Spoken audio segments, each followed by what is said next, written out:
Today I'm going to be using these blackout curtains to turn this room into our own personal movie theater. In this video, I'm going to give you my honest opinion on the quality of these blackout curtains.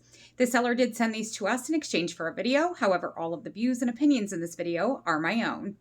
Now this comes with two panels, and the panels have these on the back, and then they also come with pins as well as these for different style rods.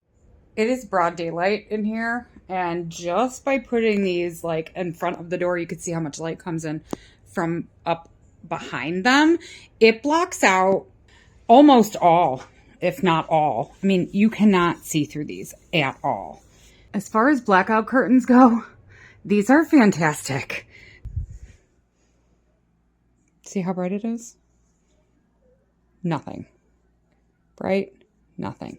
These have a white backing, and then there's ties at the base, so you can tie these up.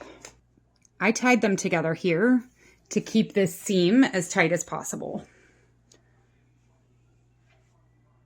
And it works really well.